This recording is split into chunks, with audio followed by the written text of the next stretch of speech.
Đây là cuộc đua Soapbox Derby hàng năm ở Portland, Oregon. Chúng tôi ở đây từ năm 91 mà họ tổ chức 26 lần rồi mới biết. Chúng tôi lên cái website của ban tổ chức để download cái bản đồ đường đua xuống và để cái bản đồ này đè lên cái Google Maps để thực sự nhìn có biết đường đua nó nằm ở đâu. 2-3 đường để vô cái chỗ đua thì những cái đường mà đi lái xe lên á, cái ngày hôm đó nó sẽ chặn lại, nó không có cho lái lên thì nếu mà các bạn muốn á, các bạn có thể đi bộ lên đường này hoặc là đi bộ lên đường này hoặc là đi từ đường 60 á, thì có cái thang đi lên tới cái hồ rồi xong phải đi vòng qua cái hồ xong có thêm cái thang nữa đi lên đến đây. Thì lên đến đây là ngay cái chỗ mà đích đến á, thì cũng tốt. Nhưng mà chúng tôi muốn đi phía bên này, đậu xe ở đây để đi bộ lên cái thang trên này đó thì sẽ thấy được cái khu mà những cái xe trước khi nó đua đó nó sẽ tụ tập ở đây. Này là lần đầu tiên vợ chồng tôi đi coi cái Portland Soapbox Derby. Nghe nói là sẽ nhiều người lắm, từ 7.000 cho đến 8.000 người, 7.000 đến 10.000 người. Nên là chiều hôm qua hai vợ chồng đã chạy sớm lên trển để coi đường đi như thế nào. Rồi sáng nay đi sớm khoảng 2 tiếng nữa. Nhưng mà thấy cũng có người đi rồi đó nha. Để coi lên trên đó mình có được chỗ tốt để coi không nè. Em vui không em? Lần đầu tiên đi nên đâu có biết có vui không. Phải đi rồi mới biết chứ. Anh thấy trên website nó chiếu cũng vui lắm á. Cũng giống như mọi năm, cái cuộc đua năm nay sẽ tổ chức ở Mount Tabor Park. Đây là lối vô phía bắc, là khoảng đường 69 với là Yam Hill đi vô. Cái này người ta gọi là pit area, tức là những chỗ cho các xe đậu trước khi cuộc đua. Thì xe bữa nay là sẽ có hai loại, một loại là từ 300 pound trở xuống, khoảng 150 kg đó. Một loại là từ 500 pound trở xuống, khoảng 250 kg. Là xe là không có được sử dụng máy, chỉ có dùng trọng lượng để nó đi xuống thôi. Vậy là nên nặng hay là ngân sách của mỗi xe đó là chỉ được 500 đô trở lại để cho mình cho có sự công bình. Chứ nếu mà đội nào mà nhiều tiền hơn bỏ ra làm cái xe tối tân hơn thì Elmo đó em. Nè. Có nhiều loại xe nhìn cũng rất là đặc biệt. Này là mình chiếu cận cảnh, tại vì mấy cái xe này nó đang đứng tại chỗ dễ quay. Còn đến lúc mà nó chạy nhanh rồi đó thì rất là khó mà quay. Gặp cái xe ưa thích của thằng nhỏ nên ghé vô nói chuyện với họ. Well, this is our first time going to the Portland Soapbox Derby, and we are very excited, and we can see why. There's so many interesting cars here, but when we see this one, we have to film this one because this one is Dylan's favorite character. Of course, everyone knows who this is, Mr. McQueen. So, hi, what team name are you? Team McQueen. Team McQueen, wow, that makes sense. Yeah, it has a ring to it. And did you say this is your third year? This is our third year participating in the PDX Soapbox Derby, but this is our second year as being Lightning McQueen. The first year we did the Talladega Nights Wonder Bread NASCAR, and then we converted that into the Lightning McQueen. It seems to be the kids' favorite. Yeah. So did you win last year? We won a couple heats. We didn't go the fastest, but yeah, we made some modifications this year and put some lower profile. Faster. Yeah, I think so. I think we'll do a little better than we did last year, but we're in the art division and not the speed division, so it's all split into two. So the art division, you allow up to 500 pounds. Correct. Okay, and how heavy is McQueen? Oh, no more than probably 175. Oh, that's it? Yeah, she's pretty light. Oh, okay. And I see that it's only a one-seater. One-seater. But you can allow up to 3. Yep. Right? Who will sit on that? I will one time, he will one time, and we have a third driver who's looking around right now, but so he we'll will take one turns, time. Yeah. share the love. How long did it take to make McQueen? It was a collaborative effort Yeah. from a lot of people within the Benchmade organization.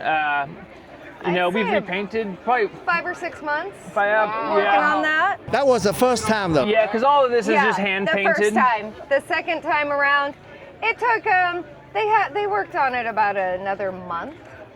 Yeah. Would you say maybe? Yeah, maybe they- longer than that. With but- some more touch-ups and painted the inside black, redid some of the paint on the sides. We airbrushed that, and then we had some mechanical upgrades to it, so it stayed in the shop for a few months. Yeah. Okay, sounds awesome. We try to get here early. We know it doesn't start till 10, but people say 7 to 10,000, so we try to get a good seat so we can film. Yep. Right on. So, all right, well, thank you very much for sharing your experience with us, and we will see you along the race. Right on. Yeah, have Appreciate it. fun. Họ nói là đã tham dự được 3 năm rồi. Năm nay họ tham dự hạng nghệ thuật dưới 227 kg. Nhưng chiếc xe tốn 6 tháng để làm, chỉ có 80 kg thôi.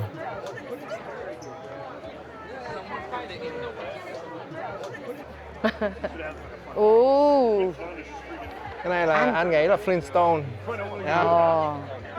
To fucking break up the Viking ship, like I like the Viking ship.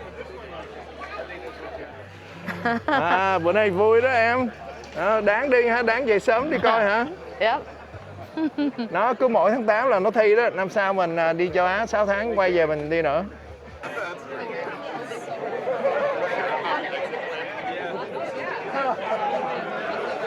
Uh-oh. Anh. Here. Here nè. Oh, you want to take picture with us? Okay. Trước khi thi đó là có mấy ông này, ông phải đi ngang, ông phải kiểm tra là mỗi xe là phải có 2 hệ thống thắng để an toàn. Cái này là nằm trong điều luật của họ đó. Thì cái xe này họ design theo kiểu Mario and Luigi, nên là dĩ nhiên là cũng có 2 người mặc đồ Mario và Luigi. Đua này là cũng có tình huống nguy hiểm nha.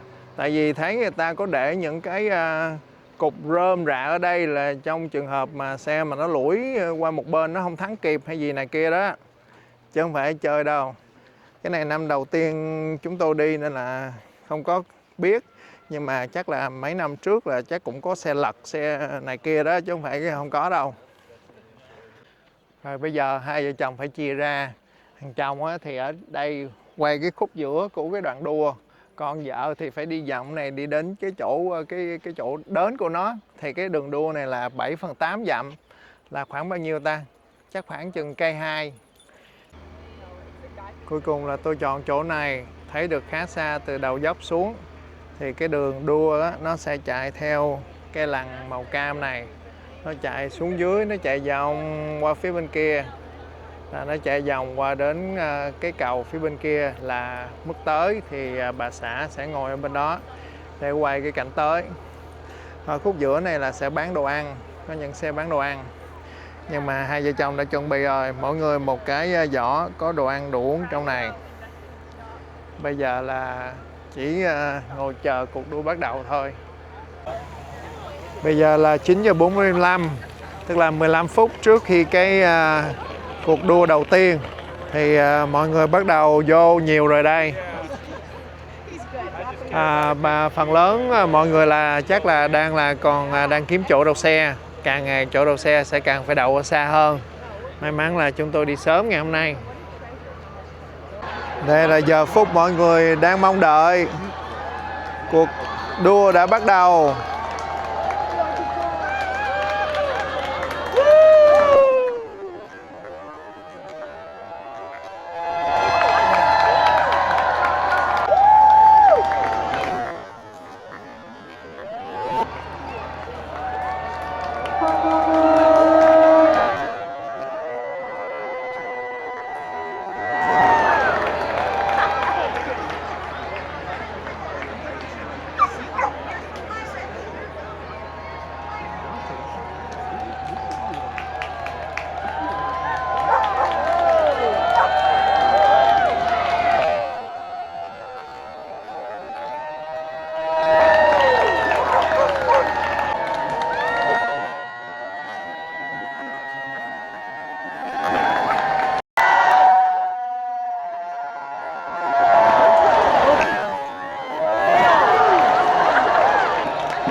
Chỗ tôi ngồi còn dốc nên xe còn chạy nhanh.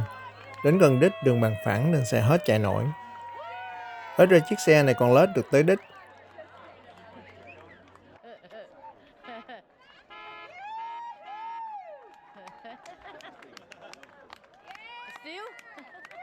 Mấy chiếc lớn này phải có người đẩy phụ mới qua nổi.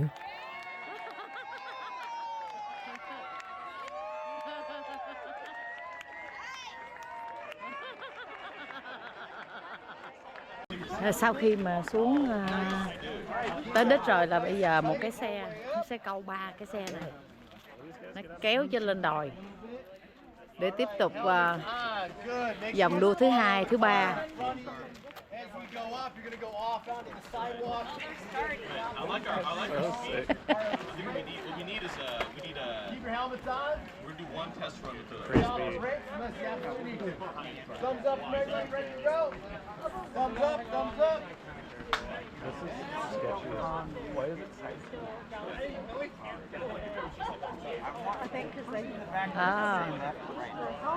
I tell you that. Then they went right.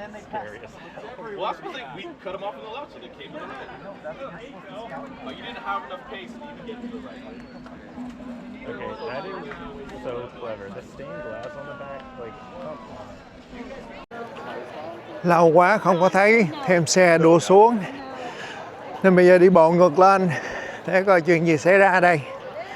Có lẽ là có xe bị tai nạn nên là người ta phải chờ dọn cái chỗ đó xong rồi người ta mới cho đua tiếp.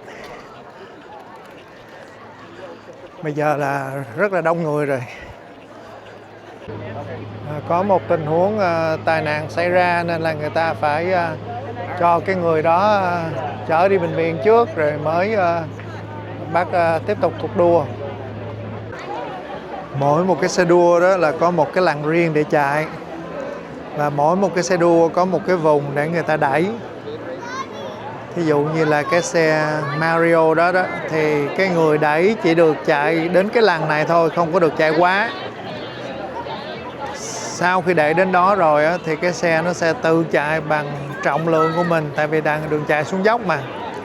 Thì cái quãng đường còn lại là 7/8 dặm đó là chạy cho đến khi nào tới đích thì thôi, không có máy móc gì cả, chỉ có bằng trọng lượng thôi.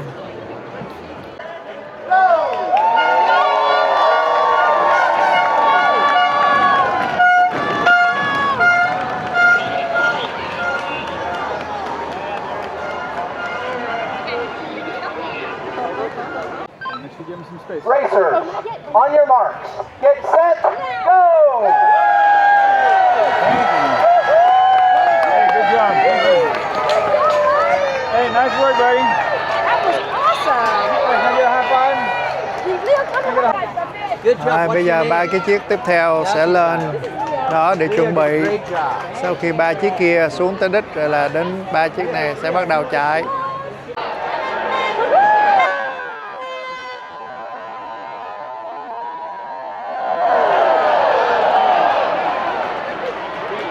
Those are fast.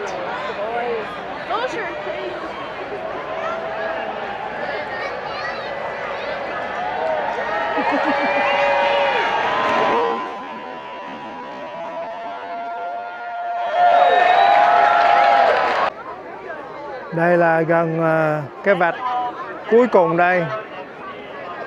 Bây giờ có rất là nhiều người rồi.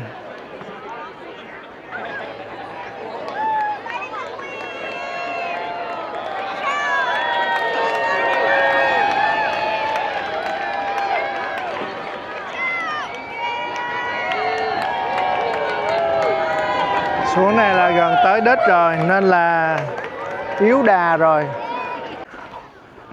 Hồi sáng lên đường kia, bây giờ buổi chiều xuống đường bên này. Đường nào cũng cao hết á.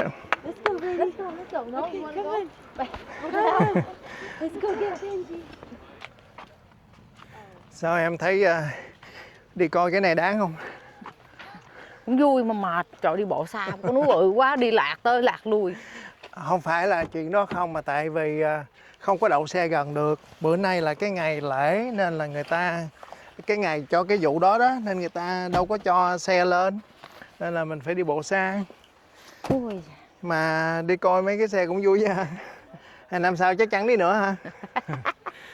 Nhưng mà em nói là phải mua mấy cái ghế mà đeo lên vai được phải không? Cho dễ hơn. Ok, thôi.